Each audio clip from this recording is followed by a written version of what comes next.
चलो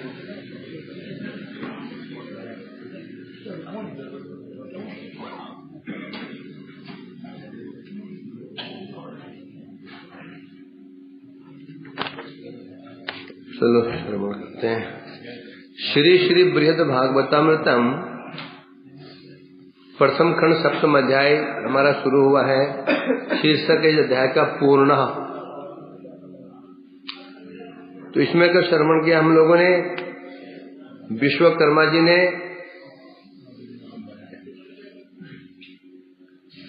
समुद्र से लेकर के रेवतक पर्वत के मध्य में एक नव वृंदावन का निर्माण किया था। उस वृंदावन में जितने ब्रजवासी थे, गोपियां, सखा, माता पिता, वृक्ष आदि भी प्रतिमाएं बना रखे थे। गायों की गाय बछड़े प्रतिमा बनाई हुई थी। तो जब कृष्ण मूर्छित हो गए तो ब्रह्मा जी ने गरुड़ जी को इशारा किया। उनसे कहा कि स्नेह से धीरे धीरे कृष्ण बलदेव को वहां लेकर के जाओ। वहां ले जाया गया और जाते बलदेव जी को चेतना सी अचेतना सी आई। आंख खोली, सारा दृश्य देखकर वो समझ गए जैसे ब्रह्मा जी कर रहे हैं कृष्ण को स्वस्थ करने के लिए। तो उन्होंने भी कृष्ण का मुंह पोंछा, उनका श्रृंगार किया, अपना भी श्रृंगार किया। उच्च स्वर से कृष्ण को पुकारते हुए कहने लगे, कृष्ण कृष्ण उठो उठो, गौएं चली गई हैं, सुबल आदि बाहर खड़े हुए हैं, बहुत समय हो चुका है। तब कृष्ण उठे, चारों ओर देखा उन्होंने। तो पास में क्या देखा? नंद महाराज है। क्या कर रहे हो? छोड़ दो, हो गया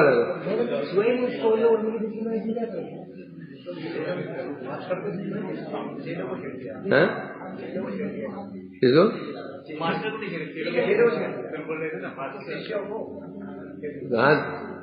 अरे शिशु को मत छेड़ा करो, शिशु बिगड़ जाते हैं, मास्टर को छेड़ो। तो कल यहाँ बताया जा रहा था इस प्रकार से है।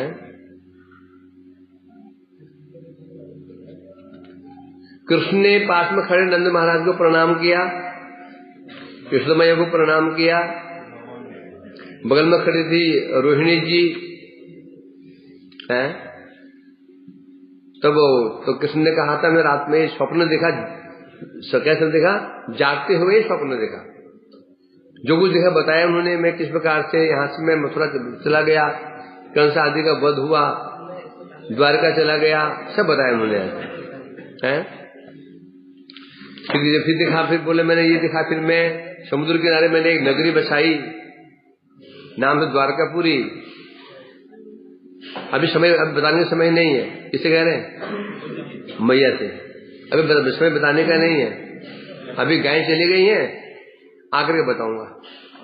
तो फिर बलदेव जी कह रहे हैं यदि आपको विश्वास, मेरे बात में विश्वास है। कृष्ण ने कहा, बलदेव जी ने कहा है, यदि आपको मुझ पर विश्वास है तो वन में जाकर के मैं सब विस्तार से आपको बताऊंगा क्या क्या हुआ, कैसे कैसे हुआ। तो ये चला था हमारा। इसके पश्चात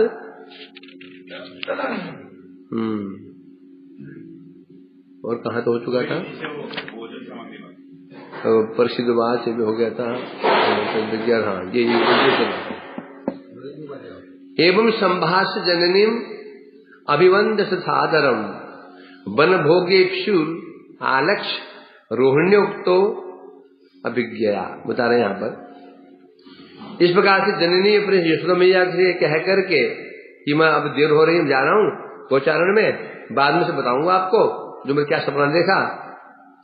आदर को उनको प्रणाम भी किया। तब वन भोग्य इप्सुर आलक्ष्य, फिर क्या देखा? फिर उसके पश्चात उन्होंने माता को अभिवादन किया। फिर जब कृष्ण ने हाथ फैलाया, क्या फैलाया? वन में भोजन करने के भोजन चाहिए। जब हाथ फैलाया, किसका हाथ फैलाया? मैया का हाथ फैलाया। जब हाथ फैला रहे थे रोहिणी मई अभिज्ञ या रोहिणी मई समझ गई। अब ये अब हाथ फैलाएगा किस चीज के लिए? भोजन के लिए, छींके के लिए। छींका मतलब भोजन का छींका। एक छींका होता है जिसमें मक्खन, छींका मतलब होता क्या है? छींका होता है रस्सियों से बना हुआ एक जाल टाइप होता है, एक थैली सी होती है, उसमें जो जाली जैसे लगी रहती है, रस्सियों से बना होता है, और छोटी छोटी रस्सियों से वो छींका गया था, उसमें सामान रखते हैं, उसमें सामान, उसमें वो भोजन लेके जाते थे और जाकर वहां भांडीपत में जो वृक्ष की डालियों में से अपने छींके लटका दिया करते थे, और फिर बाद में उसको दुख खाते भी थे। फिर उसको कोई चतुराई सगा उसको कभी आपस में उसको बदल भी दिया करते थे, होता था ऐसा। तो रोहिणी जी जानते थी परम कैसी अभिज्ञा। बात तेज हो गई थोड़ा सा, इको हो रहा है, इसके प्रभाव पड़ता हुआ मैंने इसमें अभिज्ञा है। जैसे कृष्ण ने हाथ आगे फैलाया है? कहाँ हाथ फैलाया? यशोदया। कृष्ण ने यशोदा जी के आगे हाथ फैला दिया ऐसे कि माँ प्रसाद देगी, भोजन देगी, लेके जाऊंगा। बुद्धिमती रोहिणी देवी ने विचार किया कि ये तो यशोदा जी है ही नहीं, ये तो प्रतिमा है, प्रतिमा दे नहीं सकती है। इसलिए उन्होंने क्या किया है?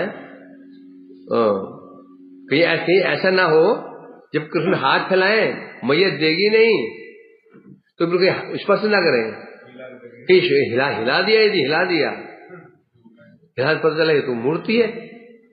और जैसे ये ज्ञान हुआ कि ये प्रतिमा है, अनर्थ हो सकता है, बहुत बड़ा अनर्थ हो जाएगा।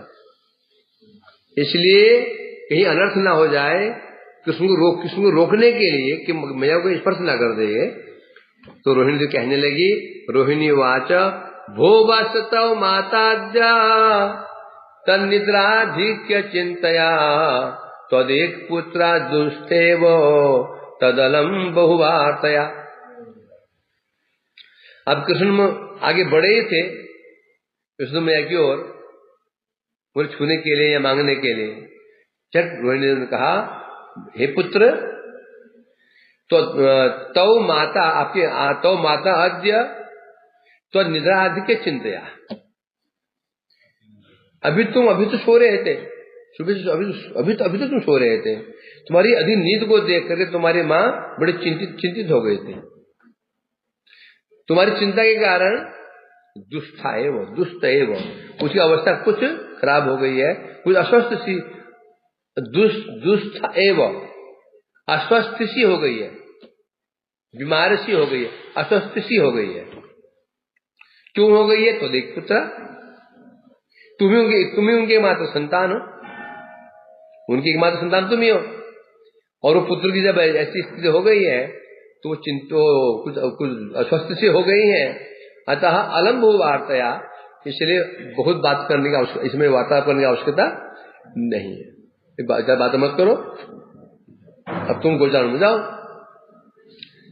टीका में कह रहे यहाँ पर कि तुम्हारी अधिक निद्रा के कारण तुम्हारी मैया कुछ अस्वस्थ से हो गई है, तुम्हारे, क्योंकि उन्हें आशंका हो गई थी कि तुम अस्वस्थ हो गए हो, इसीलिए तुम्हें एकमात्र पुत्र हो। दुखी होकर मातृवत्सल, मैया ने, रोहिणी ने सोचा कृष्ण कौन है? मातृवत्सल, माँ के प्रति बड़ा वात्सल्य है कृष्ण का, कहीं झटके माँ को पकड़ना ले, मुझे हाथ ही ना पकड़ ले, तो हो सकता है ऐसा। इसलिए यहाँ क्या कहा गया? मूल श्लोक के जो पद है दुष्ट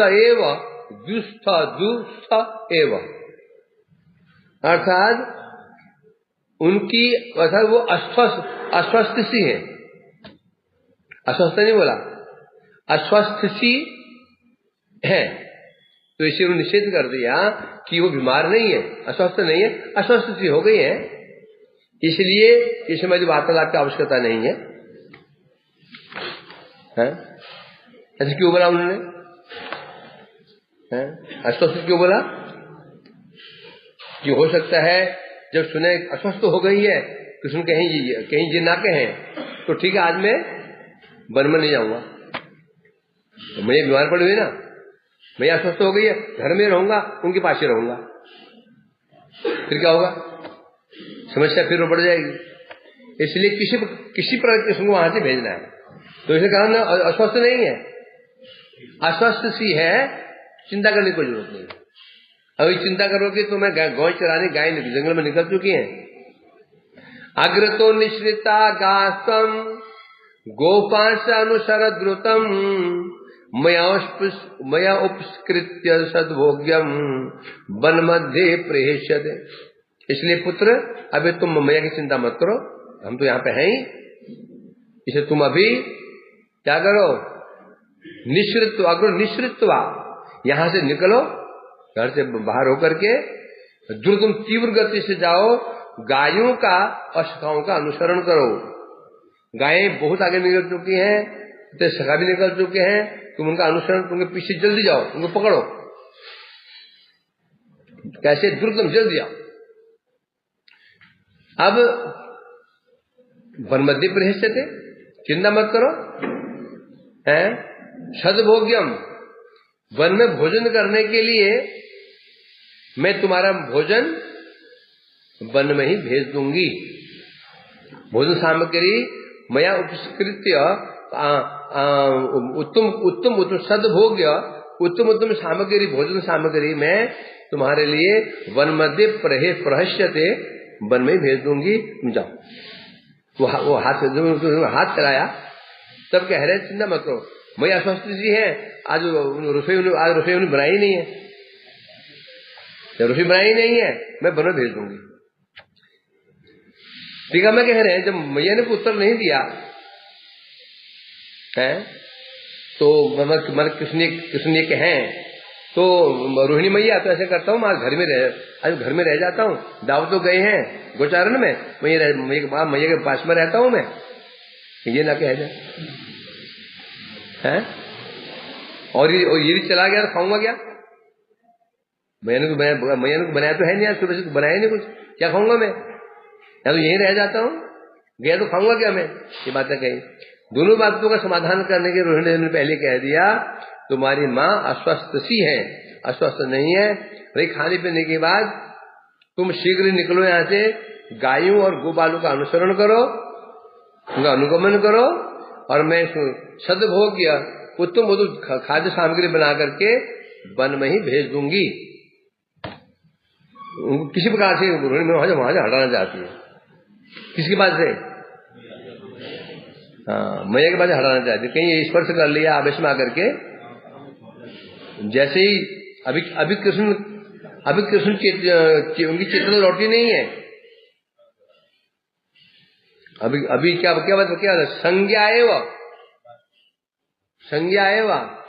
संज्ञा अभी चेतना में आई नहीं है। अभी चेतना की भांति चेतना सी आई है, कुछ चेतना कुछ जगी सी है। कारण क्या है? यह प्रसिद्ध जी कैसे कह रहे हैं कि चेतना सी आई है। चेतना आई क्यों नहीं बोला उन्होंने? क्योंकि वो ये समझ नहीं पा रहे हैं ये मूर्तियां हैं, यशोदा मैया है, नंद महाराज है, नंद जी की मूर्ति है, समझ नहीं पा रहे हैं। वो जो मूर्ति को अभी क्या माने बैठे हैं? तो इससे सिद्ध हो जाता है अभी पूर्ण स्वस्थ बने ही में अर्ध भाई दशा उनको हुई है, कुछ अंत दशा में है, तो बहर दशा में। इसलिए मैया ने कहा चिंता मत करो।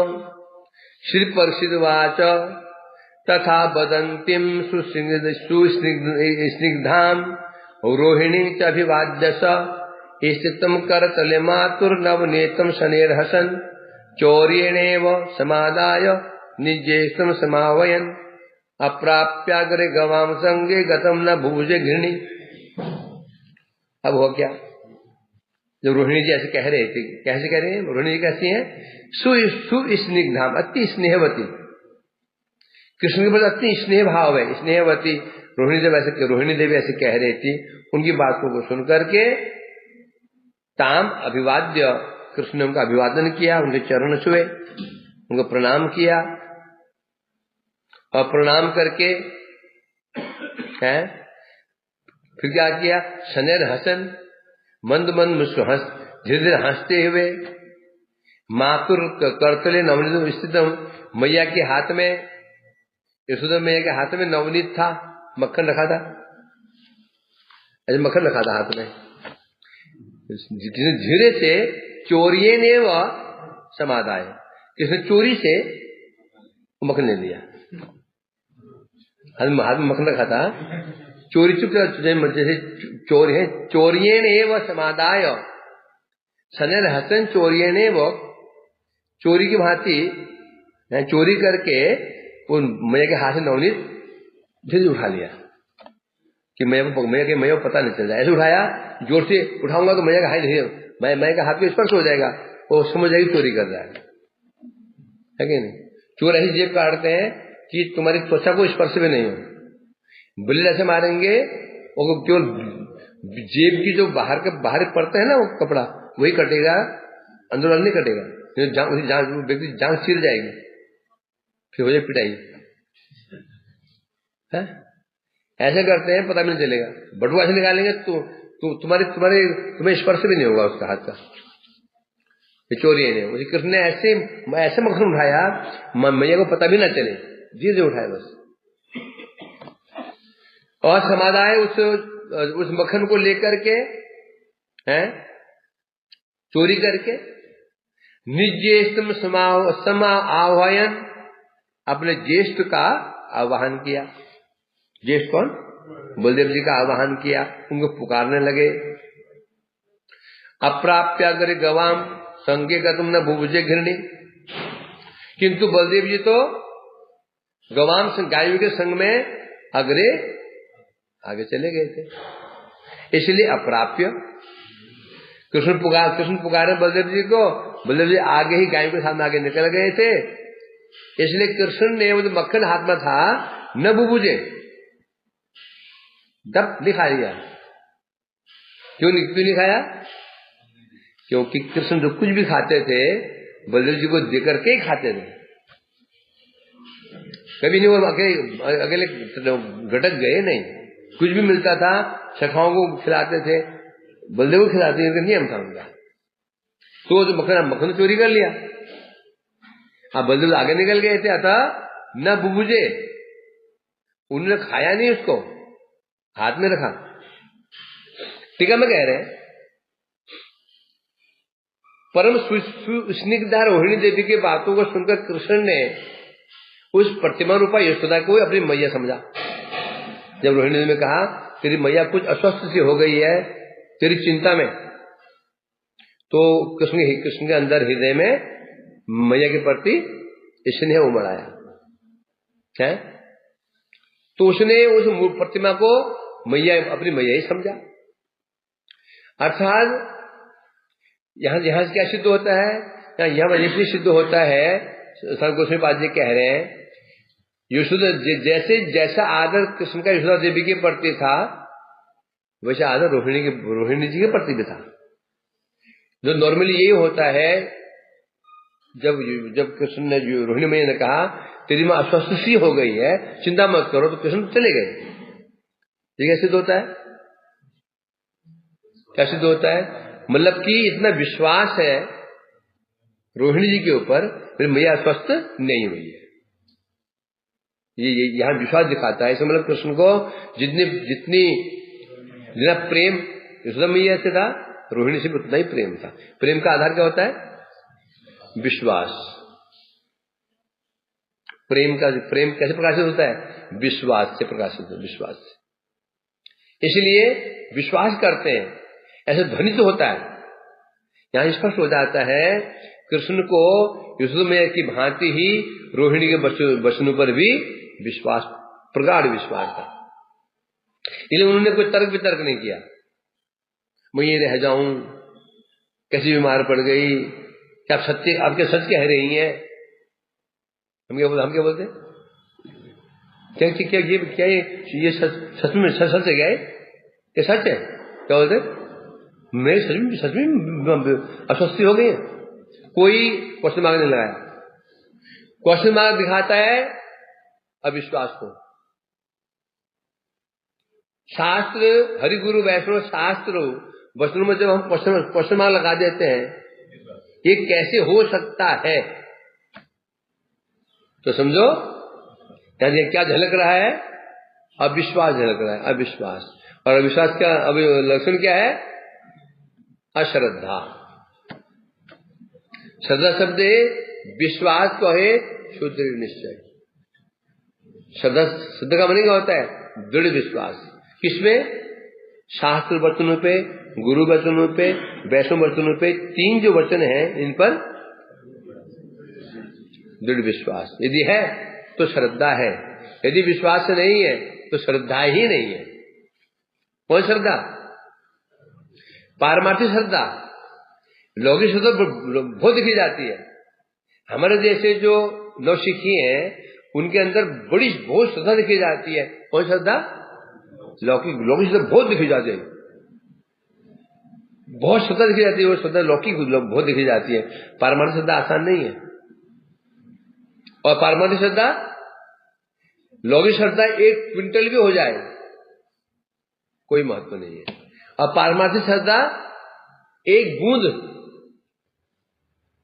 बूंद मात्र में मिल जाए ना, काम हो गया। इतना महत्व है लौकिक श्रद्धा का, इतना महत्व है। क्यों? लौकिक श्रद्धा है नहीं ना, वो तो श्रद्धा सी है। क्या है? और श्रद्धा सी, श्रद्धा की भांति है नहीं, दिख रहे जैसे पीतल सोने के जैसा होता है। पीतल का अलंकार सोने के इमिटेशन है ना, जैसे है, सोना नहीं है, इतना अंतर है। लौकिक श्रद्धा में और श्रद्धा पारमार्थिक श्रद्धा में इतना अंतर है। अंतर मतलब जमीन आसमान का अंतर है, मेरे को तुलना ही नहीं है, समझो। तो इसलिए कह रहे हैं यहाँ पे इसे देखा जा रहा है कृष्ण का जो विश्वास था रोहिणी जी के ऊपर। सोचो उनका मैया बीमार पड़ी हुई है, कोई प्रश्न भी नहीं किया। या ये हो सकता है कि उनका प्रेम मैया के प्रति बहुत प्रेम कम नहीं है, प्रेम कम है, ऐसे यहाँ पे हो सकता है ऐसा, वो संभव नहीं है। ये कह रहे हैं फिर कृष्ण ने क्या किया? यशोदा रूपी जो प्रतिमा थी उसके हाथ में नवनीत रखा था। कृष्ण ने हंसते धीरे धीरे गए चुपके से, क्योंकि हाथ पे स्पर्श न हो जाए। मक्खन को पूरा नहीं पकड़ा, ऊपर से कुछ अंश पकड़ा, चोरी करके हंसते चोरी किया कि मैया की जान न पाए। फिर ज्येष्ठ भ्राता बलदेव के साथ भोजन करने के लिए पुकारने लगे। ले तो लिया, अगले खाएंगे नहीं, बलदेव को साथ लेकर खाएंगे, हैं? ये उनकी रीति है। ये है भ्रातृ प्रेम, यानी कि कोने में खा पी करके आगे मुंह पोंछ करके प्रेम नहीं है। तो इसलिए कह रहे हैं यहाँ पर पुकारने लगे। बलदेव तो पहले चले गए थे गायों के साथ में, अतः बलदेव जी को ना पा करके परम दयालु जो कृष्ण थे उन्होंने भोजन नहीं किया। अभी बता रहे हैं मैया जो की प्रतिमा है तो हाथ में मक्खन कहां से आ गया? तो मूर्ति है। तो बता रहे हैं क्योंकि पहले ही विश्वकर्मा जानते थे पता ये होने वाला है, तो उन्होंने क्या किया था, जो यशोदा जी जो प्रतिमा थी उनके हाथ में वास्तव में मक्खन रहता था। उसमें मक्खन, प्रतिमा तो यशोदा जी प्रतिमा है, मक्खन दिया है, मक्खनी प्रतिमा नहीं है, मक्खन वास्तव में था, रखा हुआ था। इसलिए जब विश्वकर्मा जब वो प्रतिमा बनाई थी उनके हाथों मक्खन रख दिया था। इधर बलदेव जी आगे क्यों चले गए? अपने अनुज कृष्ण को अस्वस्थ जान करके। तो बलदेव ने सोचा अस्वस्थ है तो इस बार वन में नहीं जाना चाहिए, बीमार तो है, चला जाएगा, इसको तबियत खराब हो जाएगी, तो उसको उससे आगे निकल गए कि वन में जाएगा तो फिर ये अस्वस्थ हो सकता है, इसलिए वो चले गए। ऐसे समझना चाहिए। सारार्थ यह है कृष्ण बलदेव जी भी जानते हैं, जो कृष्ण गौचारण में जाते हैं तो गोपियों के साथ कृष्ण की का संभाषण होता है,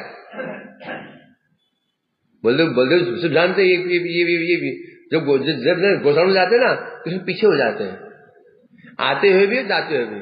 बलदेव जानते हैं ये पीछे क्यों हुआ, बलदेव जानते हैं, वो जानते हैं ये पीछे रह करके गोपियों से इशाराबाजी करेगा। कोई वहां छिपी है, वहां छिपी हुई है ना, परंतु कहीं उनको कहीं किसमें संकोच ना हो जाए। इसे कहते हैं क्या, अनुकूल्यमय सेवा। मैं इस स्थान में रहा तो कृष्ण को संकोच होगा, गोपियों को संकोच होगा, तो कृष्ण की उनके जो आनंद में बाधा पड़ सकती है। इसे कहते हैं क्षण क्षण में अनुकूल। कैसे अनुकूलता की जाए, कुछ भी कहो, यदि बलदेव कृष्ण का सख्य भाव भी है, परंतु वहां पर क्या भाव, वहां पर भ्रात कुछ ऐश्वर्य भाव भी है। बलदेव बड़े हैं, बलदेव जी बड़े भी तो हैं, इसलिए क्योंकि एक रति होती संकुला रहती, एक होती केवल रति होती, जाके एक ही भाव होता है, परंतु यहां पर क्या है, संकुला रति, मतलब 2-3 भाव मिले हुए हैं। कृष्ण का बलदेव का सख्य भाव भी है, कुछ तो ऐश्वर्य भाव भी, बड़े भ्राता है ये भाव भी है। जैसे बलदेव साथ में रहेंगे तो फिर क्या होगा, गोपियों को बलदेव क्या लगे, बलदेव गोपियों क्या लगे, जेठी लगे ना, जेठी लगे, जेठ पूज्य होता है। इसलिए कहीं भी इस विश्व ब्रह्मांड में कोई ऐसे मंदिर नहीं मिलेगा जहां पर राधा कृष्ण बलदेव की मूर्ति हो। राधा जी कृष्ण जी बलदेव की मूर्ति कहीं पर हो, ऐसे मंदिर कहीं यदि है तो मूर्खम महामूर्खम, हो ही नहीं सकता। इन तीनों का नाम एक जो मंत्रों में कभी नहीं होता है, हरे कृष्ण हरे नाम जब निताई गौर राधे श्याम कहते ना, ये मंत्र अवैध क्यों बोला गया, क्यों बोला गया, राधे श्याम से निताई नहीं रहेंगे बोलते, बाबा जी बोलते ना, इसलिए मंत्र गलत मंत्र है, इसमें रसाभास दोष है। तो इसलिए बलदेव जी जानते हैं कि मैं पीछे रहा तो कृष्ण को भी संकोच होगा, गोपियों को भी संकोच होगा, कृष्ण के आनंद में बाधा पहुंच जाएगी, इसलिए चुपचाप वो पहले आगे निकल जाते थे, आते समय आगे आ जाते थे, जाते समय आगे चले जाते थे। इसलिए बलदेव आगे चले गए थे कि कृष्ण को कोई समस्या ना हो। तो सिद्ध हो जाता है बलदेव ने ऐसे क्यों किया, यदि बलदेव पीछे रह जाते कृष्ण को संदेह हो जाता, बलदेव पीछे रह जाते संदेह होता, वो दाऊ पीछे कैसे रह गया, दाऊ पीछे रह कैसे गया, वो आगे रहते थे। आज मतलब थोड़ी गलती करने पर भी सारा खेल क्या सब पर पोल खुल जाती कि मैं पीछे रह गया तो बलदेव आगे पीछे रह गया। कृष्ण सोच सकते हैं ये आज उल्टी धारा कहां से बह रही,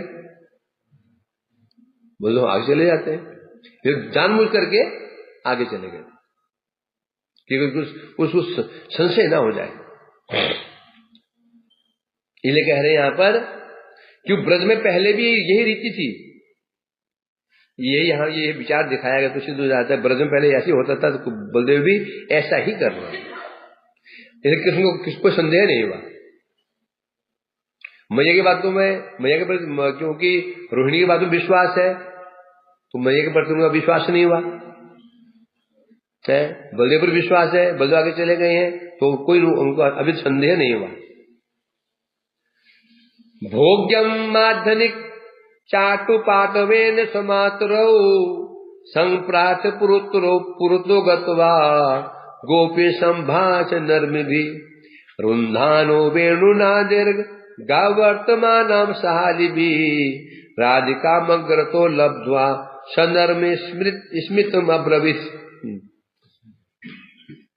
क्या बता रहे हैं यहाँ पर आगे। अब वहां पर क्या था, मार्ग में जो वहां पर मार्ग में गोपियों की प्रतिमा बनी हुई थी, वो जो गोपियां थी उनकी प्रतिमा बनी हुई थी, राधा जी की प्रतिमा बनी हुई थी रास्ते में मार्ग में, ठीक वैसे जैसे गोपियां छिप छिप देखते थे ना जाते समय, वो प्रतिमा ऐसी बनी हुई, कोई ओट में कि इस ओट में, दरवाजे के पीछे, झरोखे के पीछे, वैसी मूर्ति बना रखी है।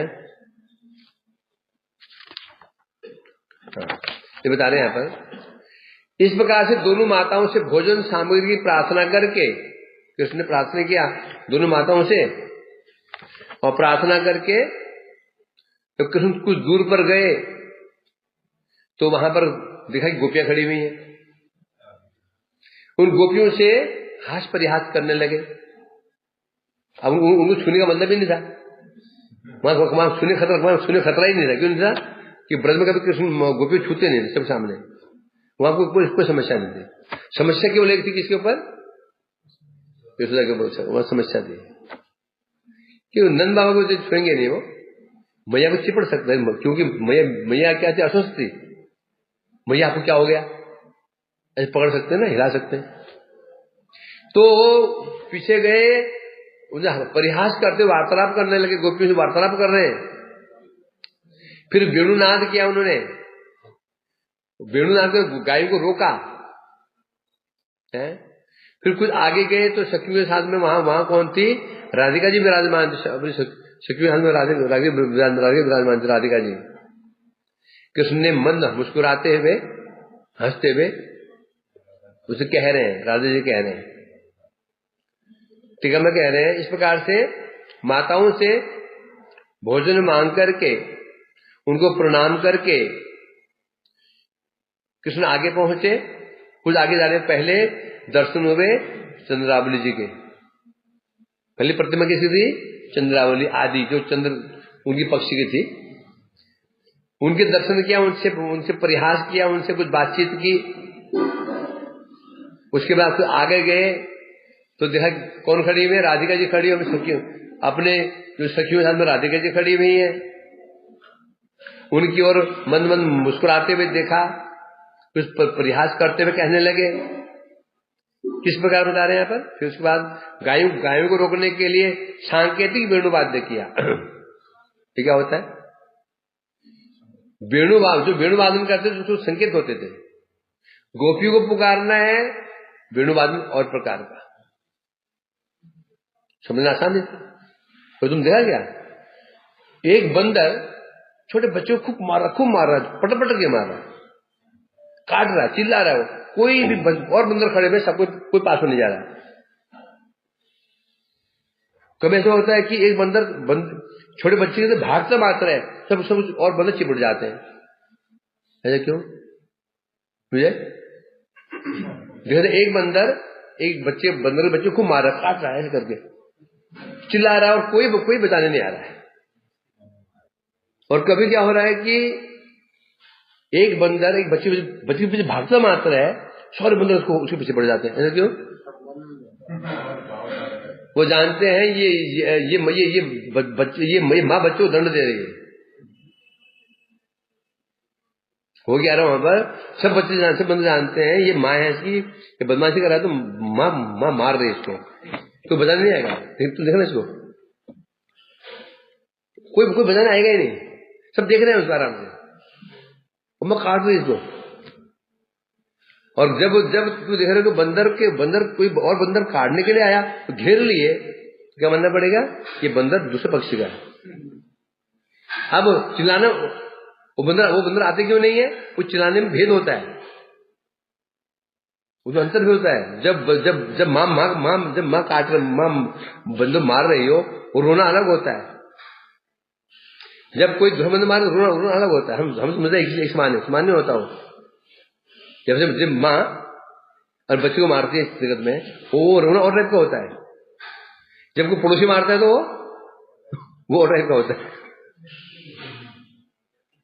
वो वेणुवादन भी सांकेतिक होता है। जो गाय को पुकारते हैं वो वेणुवादन और प्रकार का, पुकार तो गोपियों के वो और प्रकार का। तो सांकेतिक गाय को रोकने के लिए कृष्ण ने ऐसी वेणु बजाई, ऐसी वेणु बजाते थे, गायें भागी चली आती थी। मानो उन वेणुवादन में, उस शब्द वाणी में, उस वेणुवादन में गाय को नाम पुकारते थे, धवली, यमुने, कालिंदी, शामली, गाय भाग भाग आती तो कृष्ण ने वही सांकेतिक वेणु वादन किया गाय को रोकने के लिए।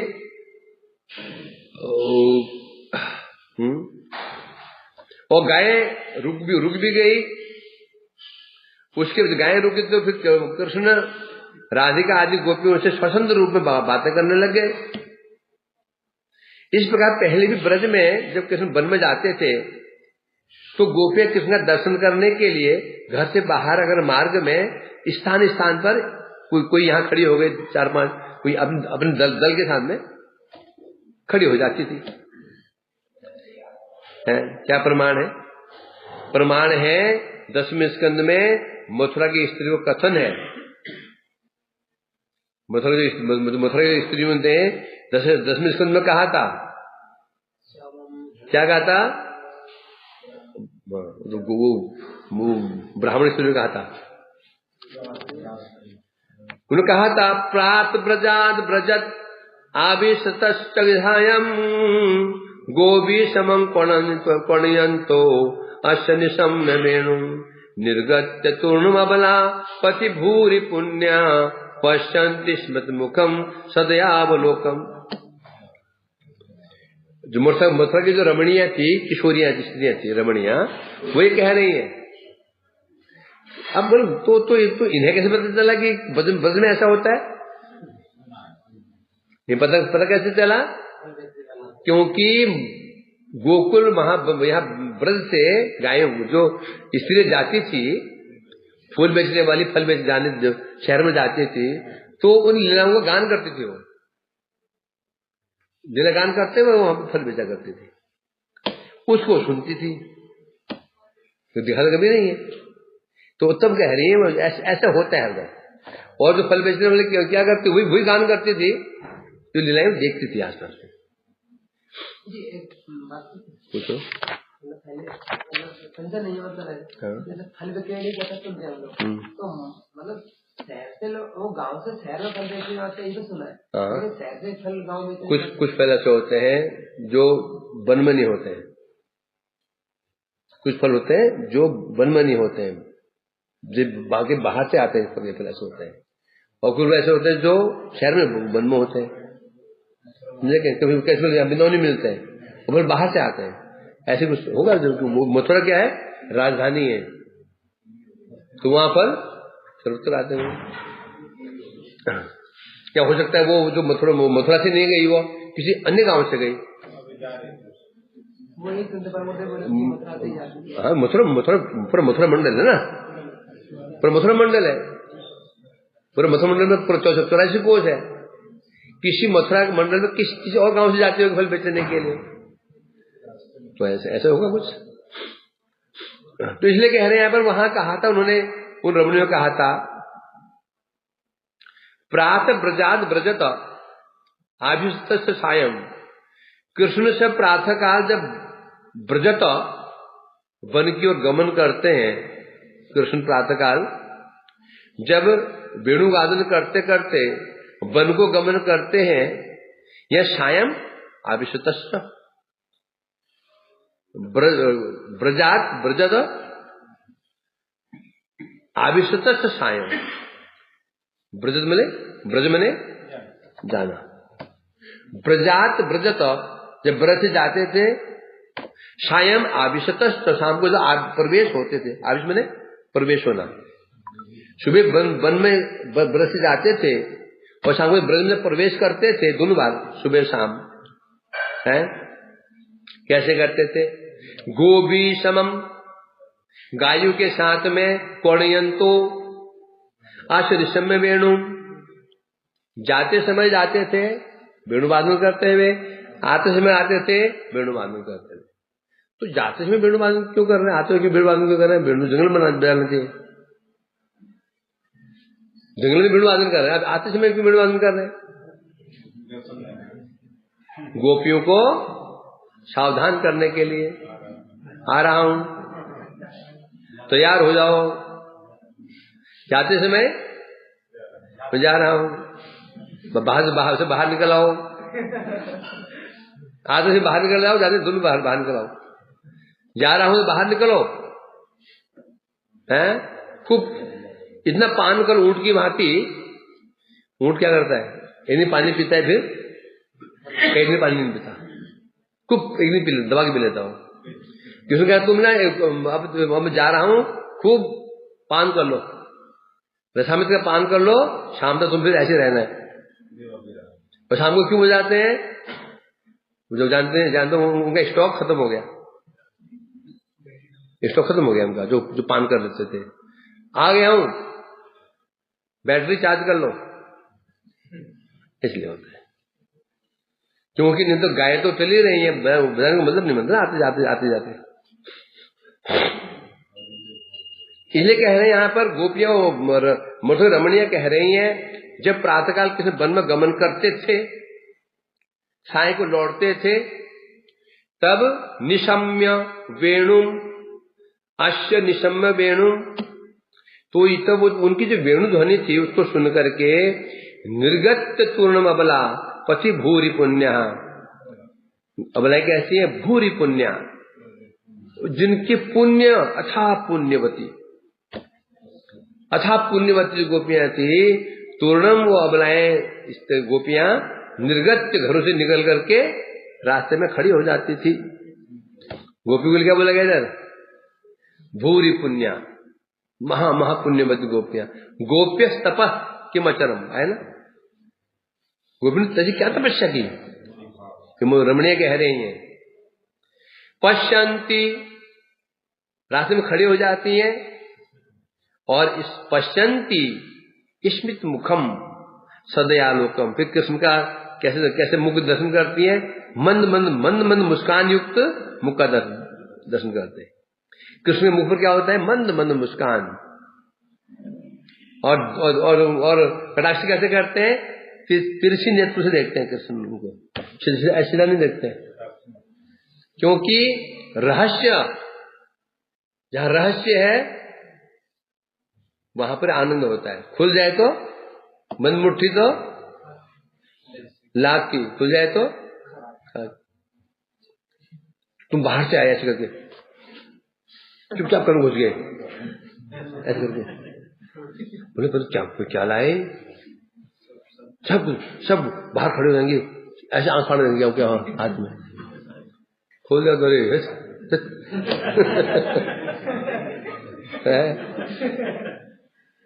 तो इसलिए कह रहे हैं यहाँ पर है। तो यहाँ तो कृष्ण क्या कर रहे हैं यहाँ पर? हाँ, तो जब गोपियां देख रही हैं, घर से बाहर निकल देख रही हैं, पुण्यवती कह रहे, वहां पुण्यवती है। पुण्यवती में कोई ना समझे कि उन्होंने कोई तपस्या आदि की है, वो समझ जैसी जिसकी उनकी समझ जैसी है वैसे कह रही है। तो इसे कहते वो अपनाए घर से आकर खड़ी हो जाती, मार्ग के एक को खड़ी हो जाती इस तरफ उस तरफ, और कृष्ण भी उनके ऊपर मन मन मुस्कुराते हुए अपांग दृष्टि करते। अपांग दृष्टिपात क्या होता है? अपांग दृष्टिपात, सीधा सीधा देखेंगे तो फिर पकड़ में आ जाएंगे। वहां समय भी खड़ी हुई है, वहां माताएं भी खड़ी हुई है, ये से क्यों देख रहा हूं सीधा उनकी ओर? संदेह घेरे में आ जाएंगे, समझे कि नहीं? गोपे भी शर्मिंदा हो जाएंगे। तो ऐसे देखते हैं कि वो पता ही न चले किसी को। अपांग दृष्टि। तो इस प्रकार से गोपियां उनके इस मृदु मंद हास्ययुक्त मुख कमल को निहारती थी। कौन कह रही? मतलब रमणीय कह रही है। अतः ये गोपियां महापुण्यवती हैं। अब जैसा आगे बढ़ते हैं तो टीका हुआ। अब कृष्ण ने पहले चंद्रावली को देखा, वो जो हास परिहास किया, आगे बढ़े, एक और देखा कि राधिका जी खड़ी अपनी सखियों के साथ में मुस्कुराते हुए कहने लगे, सिन्नंद नंदन उवाच प्राणेश्वरी प्राप्तम भक्तुमेका एकाकीनं च मां संभाष्य कथम नाद्य तत्व किं वृतासि मानिनी। कृष्ण कह रहे हैं प्राणेश्वरी, हमें प्राणों की ईश्वरी है। मैं कौन हूं? भक्तुम एकाकीनं च मां विद्ध, तुम मुझे कैसे जानो? मैं तुम्हारा एकांतिक भक्त हूं, भक्तुम एकम, मैं तुम्हारा एकांतिक भक्त हूं। और फिर कथम न आद्य संभाषित से, और यहाँ कोई भी नहीं है, सब गायें आगे चले गई है, मैं अकेला खड़ा हूं और तुम भी खड़ी हो, तो तुम मेरे साथ में किम वृतासे माने नहीं न संभाषित से, तो तुम मेरे साथ बात क्यों नहीं कर रही हो? राधे सु खड़ी हुई, चुप करे खड़ी हुई जैसे। तो कृष्ण कह रहे हैं न संभाषित से कथम नाद्य, तुम मुझे बात क्यों नहीं कर रही हो? यहां कोई भी नहीं, अभी मैं हूं, तुम है, और बलदेवता भी है भी नहीं है। किम वृत्तास्य माने नहीं, क्या क्या क्या क्या तुमने मेरे प्रति मान धारण कर रखा है? क्या कुछ हो गया मान? क्या कुछ मान हो गया मेरे प्रति क्या? क्यों ये सोचे बैठे? अभी पता नहीं चल रहा कि मूर्तियां हैं अभी तक महाप्रभु जी सप्त परिहर भाव, 7 प्रहर तक भाव, मेरे साथ में 21 घंटा, 21 घंटे महाप्रभु जी भाव में आविष्ट थे। 21 घंटा कितना होता है? सब 7 21 घंटा कहने से एक दिन एक रात कॉन्टिन्यू भाव में। तो वो अभी कृष्ण को कब, अभी इतना कुछ हो चुका, अभी वो किस में है? अंतर्दशा में ही है, वो समझ नहीं पा रहे। क्यों समझ नहीं पा रहे? अभी पूर्ण बाह्य दशा में नहीं आए। अर्ध, क्या क्या बोलेंगे इसको? अर्ध बाह्य दशा है। इसलिए कह रहे हैं हम, तुम मुझे बात क्यों नहीं करो? क्या तुमने मुझसे क्या मान कर लिया क्या? अपराध अहम मया किंते नूनम ज्ञातम मोहत्वया सर्वज्ञे अद्य स्तन स्वप्न वित्तम तत्तन्ममाखिलम। कृष्ण कह रहे, पूछ रहे, किम मया अपराधहम ते, क्या मैंने तुम्हें, मैं क्या तुम्हारे प्रति अपराध कर दिया क्या? तुम बात नहीं कर रही हो, बोल नहीं रही हो, मुस्कुरा भी नहीं रही हो, तो क्या मुझसे को अपराध हो गया तुम्हारे प्रति? नूनम ज्ञातम हो तो या, ओहो मैं समझ गया, तुम ज्ञात, तुम कौन हो? क्या हो तुम? सर्वज्ञ हो। आध्यात्म स्वप्न वृत्तम, मैंने जो आज सपना देखा ना, तुम सपना को समझ गई हो, तुमने मान कर लिया। जो मैंने सपना देखा और तुम सपने को समझ गई हो, तुमने मान कर लिया। ऐसे क्या हो गया? सपने में क्या देखा? विवाह। जो सपने में जो विवाह किया था वो रानियों से, तुम समझ गई हो, और तुम मान कर लिया, तुम सर्वज्ञ हो ना। कृष्ण अभी भी पूरी जो लीला थी बरस से जाना, द्वारका सारा प्रदान किया, क्या माने बैठे? स्वप्न। कोई कह रहे हैं यहां पर कि मैंने अपराध कर दिया, तुम समझ गए हो। अरे मैंने वो तुम्हें सपने में किया था, मैं सपने वृत्तांत को तुम समझ, अखिलम तुम सब समझ गई हो। मैं कैसे विवाह किया, कैसे मेरे पुत्र भी हुए, फिर पोते भी हुए, पुत्र भी हुए, सब समझ गई हो, तुम इसे मान कर रही हो, अर्थात बिना बताई जान गई हो। सर्वज्ञ, तुम सर्वज्ञ हो। सर्व क्या होता है? सर्वम जानाति, जो सब जानते हैं बिना बताए। तुम क्या कहने वाले हो, तुम क्या कह रहे हो, तुमने क्या किया, क्या नहीं कहा। जैसे ज्योतिष सर्वज्ञ होता है, भूत भविष्य वर्तमान बता देते हैं। वो भविष्य में क्या वही बता देते हैं, तो बोलते हैं बेकार बात है। अब ज्योतिषी तो है, कुंडली ठीक नहीं है। 95% जो बच्चे हो रहे हैं उनकी कुंडली ठीक हो ही नहीं सकती। क्यों नहीं होती? वो ऑपरेशन से होते हैं। उनका जन्म टाइम ठीक नहीं है।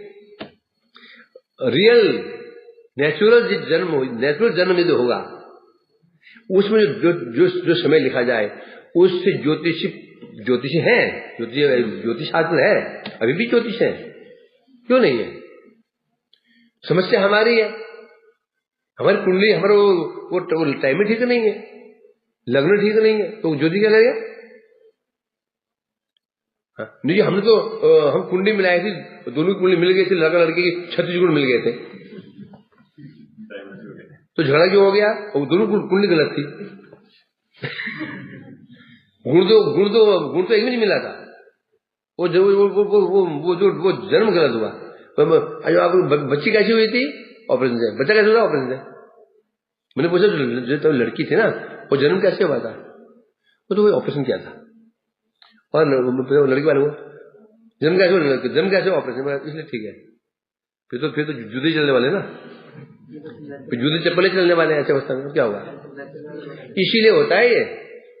नहीं तो यदि लग्न ठीक हो, समय ठीक हो, एक एक बात निकल आती है कि भविष्य में क्या करने वाला है, क्या करेगा, क्या किया, सब निकल आता है। वेद का अंग, ज्योतिष वेद का अंग है?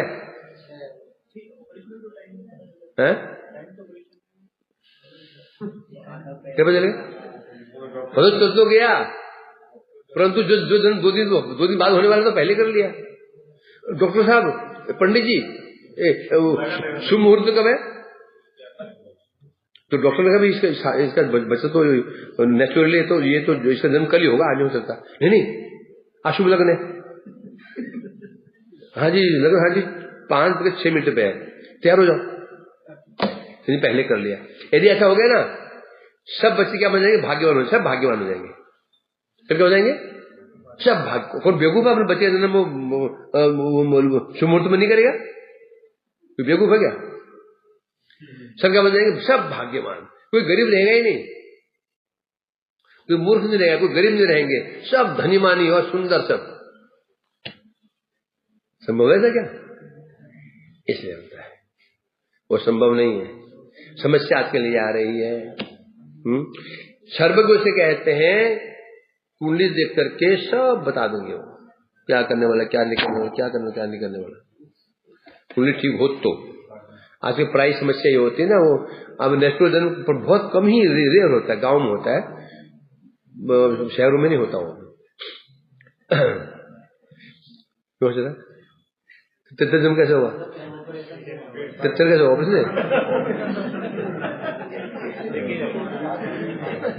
तुम्हें सबका ही ऑपरेशन होगा तेरे घर में हुआ है? तेरे घर में हुआ था? ठीक नहीं, पहले हमने अब शुरू हो रहा है। घर में आना बड़ी बात नहीं है। होता क्या था गाँव में घड़ी नहीं होती थी। गाँव में घड़ी क्या होती थी? जन्म तो हो गया वो ठीक है, और गाँव में घड़ी क्या होती थी? लोग देखते थे रे कि ध्रुव तारा वहां चला गया तो ये दिन बच गए। समझा क्या? नहीं, बड़ी समस्या है। परफेक्ट टाइम वो रेयर केस होता है। परफेक्ट टाइम वो रेयर केस होता है। टाइम पे जन्म भी हो रहा है और टाइम लिखा भी टाइम पे गया है, उसमें घर में हड़बड़ी मची होती है। कोई जो बहुत समझदार भाई हो वो कर देते हैं। मोस्टली बहुत कम रेयर केस होते हैं जो परफेक्ट टाइम होता है। ये परफेक्ट ज्योतिषी वो बोल भी पाते हैं, बोलते ज्योतिषी लूट रहा है। वो क्यों लूट रहा है तुमको? तुम लूट रहे हो।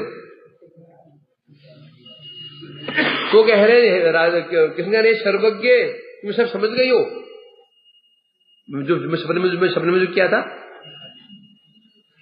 ये है वांछा कल्पतरुभ्यश्च